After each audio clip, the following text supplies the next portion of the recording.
It had to be done. We had to do it.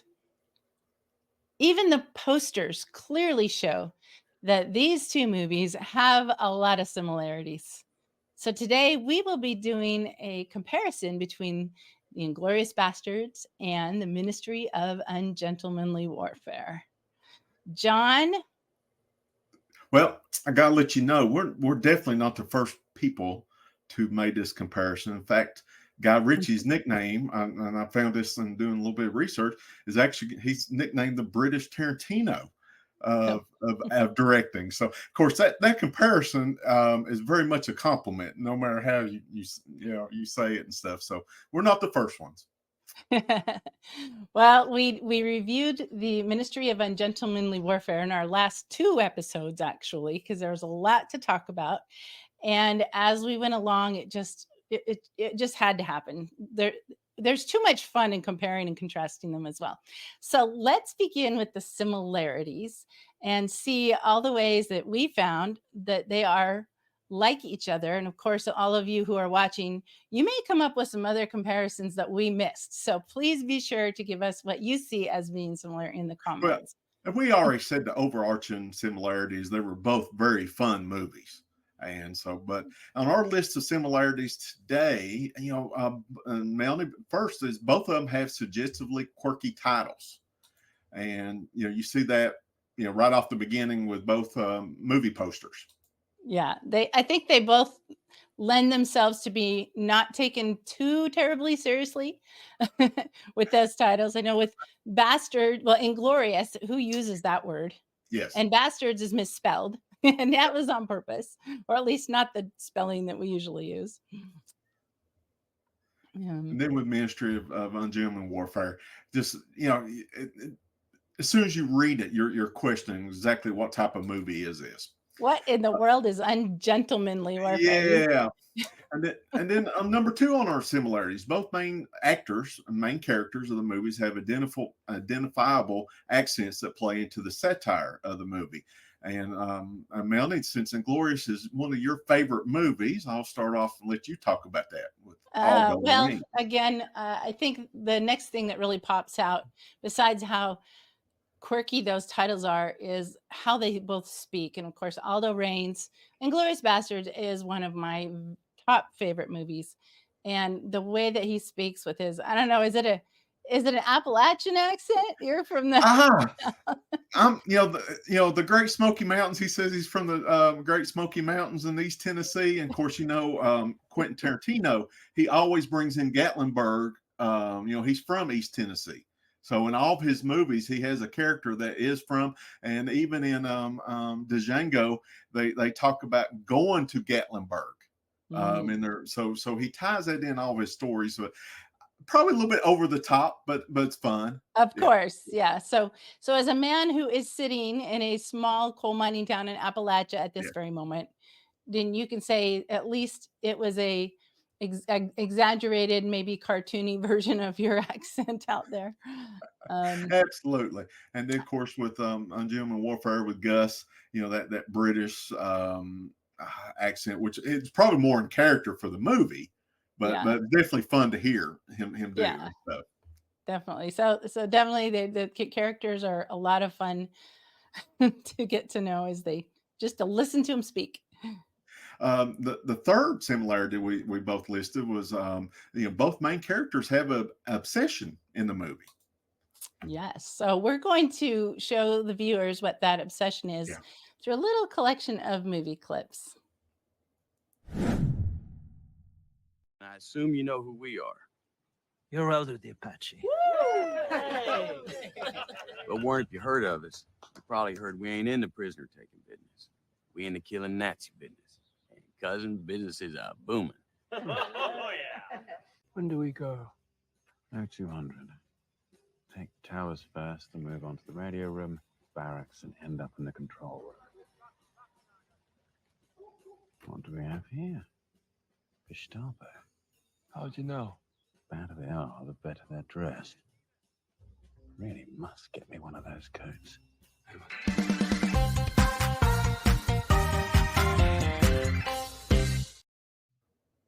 So Fun Can clips. you That's see right. what their obsessions are from that? And this kind of leads into our next similarity, which is very what we just saw. Both movies make sport of killing Nazis. Yes. And we've Yes. talked about that. It's such a guilty pleasure. And the nice thing about it is they not only were Nazis such an evil enemy, it's easy to make sport of that. Yeah. So And that, of both course, movies do being the that. obsession that Aldo has, is he just wants as many Nazi scalps as he can get. And And then with you with sign up Gus with me, March, you owe me a debit. yeah. 100 Nazi. I can't even say it the way Nazi scalps. Just the way he says it, if anybody should be able to say it the way he does, it's you, right? I know, but even No. he, that's even over the top for me and stuff. We should just do a video where all our movie club members send in their version of saying Nazi. But Nazi. and then of course Gus March Phillips' obsession was he was just wanting to steal stuff. Yeah. And he had his eyes on that coat. And by the end, he's wearing the coat. So there's Yeah. fun in that. Yeah. And let's go on to our next similarity. Both had grand missions to plan and to achieve. Which was the story arc of both movies. Yeah. Yeah. They both had some big grand get the Nazis mission that they both succeeded at Mm-hmm. in the end. Had a lot of fun doing. And had a lot of fun getting to it, for sure. Yeah. Oh, and also another similarity both movies had. Both had female decoys to distract the bad guys. Yes. Oh, there you go. And look at the pictures of them next to each other, even the way they're holding their guns and looking very powerful. And don't mess with me. And and both these characters, you wouldn't say they were main characters, but they were definitely important characters in the story arc. Extremely important. And of course, we know that with the character of Marjorie in the Ungentlemanly Warfare, she is a real person, but she wasn't actually at that mission. Yes. So they needed her to help the storyline, whereas the other one is fictional. These are the differences. I'm jumping ahead, but another thing is that both of these women were decoys, and they were both discovered by the evil Nazi commander leader Yes. that they were sent. So they succeeded to a point, and then you see what happens to them afterwards. Well, and that leads into our next similarity where both decoys were found out during their story Right. arcs and stuff. Right. So, but we won't talk about what happens to both. That's in the differences category. Yeah, that's right. That's where we start to fall into. So we'll jump into, okay, so like we said, anybody who's watching this, there's probably a whole lot more similarities. Actually, we jumped over. We got one more similarity before we jump over to Yes, our, we sure do. Yeah. And this goes back to the directors. Both of them had soundtracks that don't exactly fit like a World War II era. And of course, I did a lot of research, and one thing I always loved both of these directors' films is they kind of use, they'll use like hip hop during a war movie and stuff. And doing the research, it is fascinating how both directors, they spent more time going over soundtracks and making sure the music was right before they did anything. Guy Ritchie said he spends about a third of his time on soundtrack preparation. And Quentin Tarintino says, that was in autobiography. He talks about how he does the soundtrack first before, right when he gets the idea for a movie, he starts working on the soundtrack. So the music's very important on many, many levels. And also they use the soundtrack to kind of promote their story and also their characters. And I never thought about that. The music gives out characters, and very interesting stuff, both of them. That's fascinating. I know the way that they use the music is so different than any other World War II, as these are both World War II movies, that it stands out. You're almost taken back by the music, and it's purposeful. But it's very interesting to find out that Tarantino actually looked for the music ahead of even putting the film together. So we thought it would be fun just to give you a little clip of the music from each of these movies, so you can kind of take a look at it from that perspective.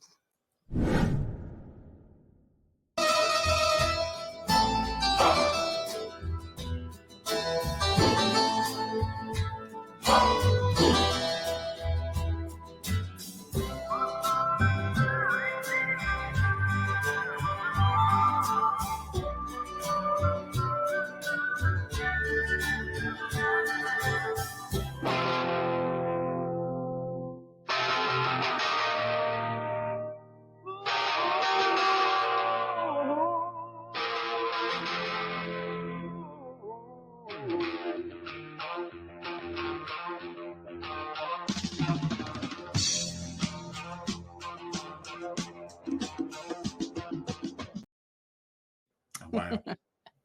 And that's part I like both of their style is the music and stuff, and also doing the research. They spent a abnormal. I mean, for me, I couldn't even imagine they spent so much time on that first 3 to 5 minutes of the movie. You know, when credits are rolling and stuff. That soundtrack was important to draw you in and set the tone for the whole movie. So, Yeah. and both of them do that great. Yeah. And in similar ways, we won't take the time, but we could have put many songs kind of next to each other and just shown how they both really went off of the norm of the kind of soundtracks you would expect in a military movie or any movie that's based in a certain period of history. So, so with that, let's jump over now. And anybody who's watching this, if you have some similarities that we missed, I'm sure there's a whole lot more that could be cited. We're going to List jump your now. And favorite songs in the movie. That'd be interesting to yeah, hear. I think they used another one, "Bites the Dust" Oh yeah, in not Ungentlemanly. not to give out a spoiler to people, but yeah, there's a scene of them killing Nazis and the late 70s. Well, they Another kind of one need to by see both Queen. movies. Yeah, I think it's in Yeah, the trailer. Yeah, to appreciate our show. I think we'll say go watch the movies, then come watch our show, so you can really appreciate these. But yeah, it's really crazy. The music is so fun. So now we'll jump to the differences, and so there's definitely similarities, but some real diversion from each other in other ways. So one of the first ones is that Inglorious Bastards actually has a lot of tension and tragedy, where it opens with the Nazi commander that is just so amazing at being a bad guy. Love Yeah. his and Hans Lander. I know his name, but it's not coming to me. But you see him searching for the Jews, and you're worried about them. I mean, it's real tension. Whereas with Ungentlemanly Warfare, it's pretty much lighthearted the whole time. You never really develop a lot of fear for the characters. And so just to show the very different vibes of the plot lines, we have another little clip.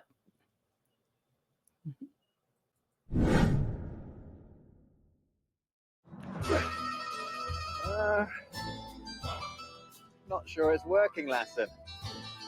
Captain looks rather agitated.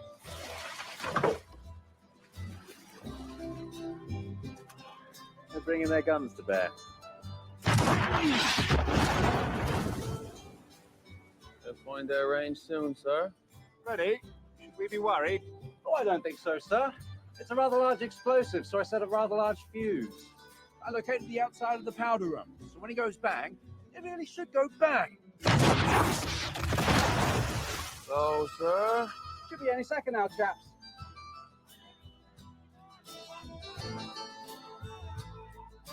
Ready?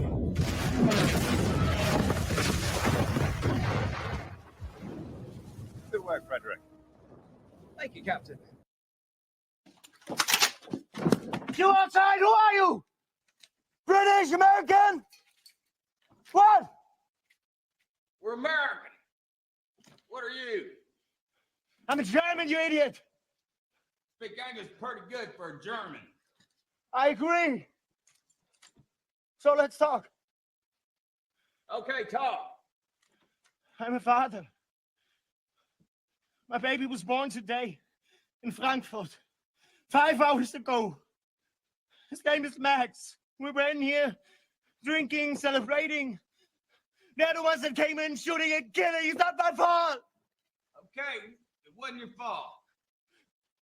What's your name, soldier? Wilhelm. Now, is there anybody alive on our side?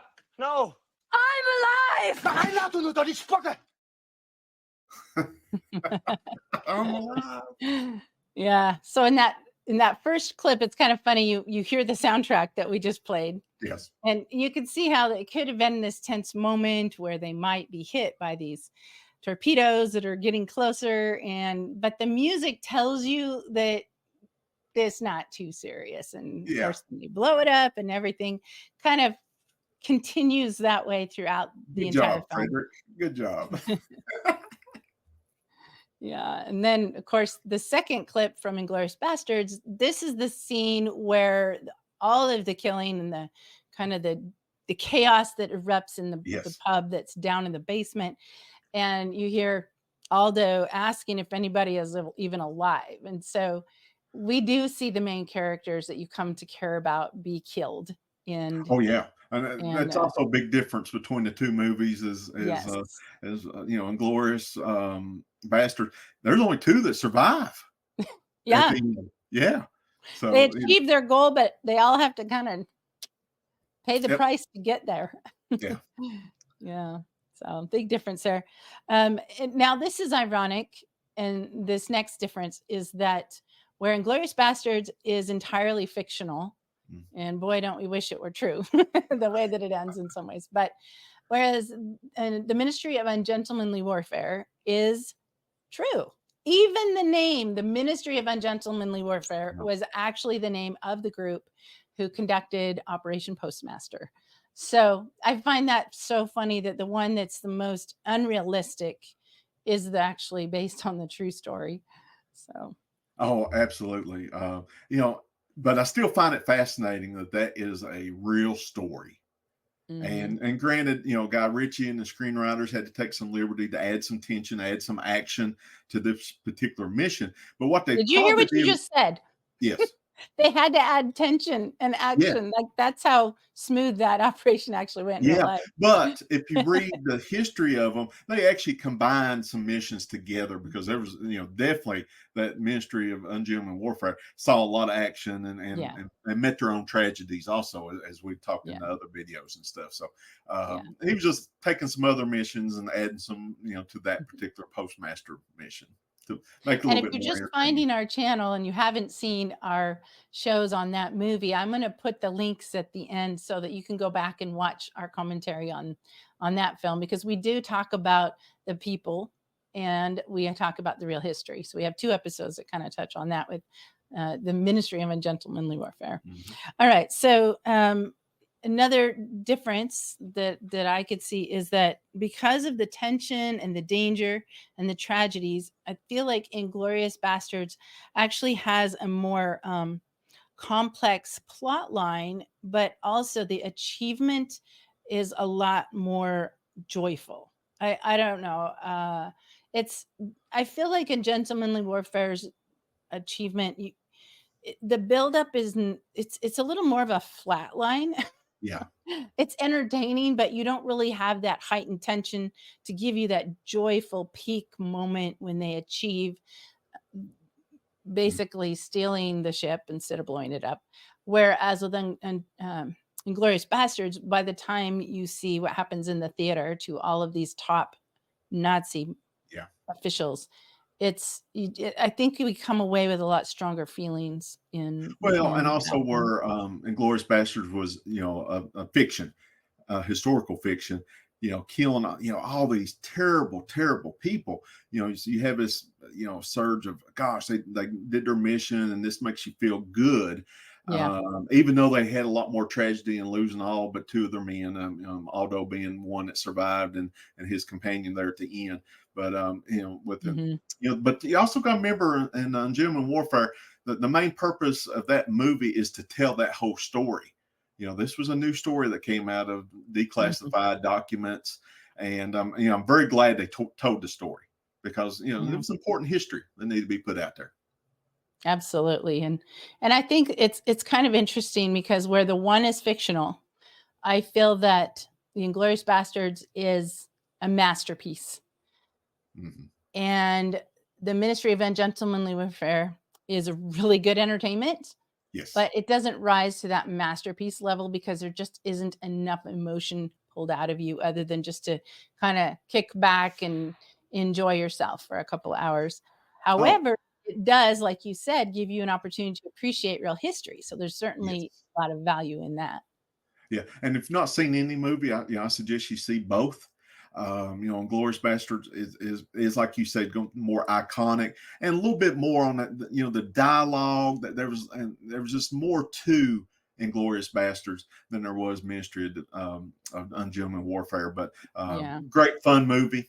I kind of, when I leave a movie and I feel like, oh, that was money well spent, I'm glad I saw the movie. And of course, Ungentlemanly Warfare, I was glad I saw the movie. Very, very much so. It's a fun movie.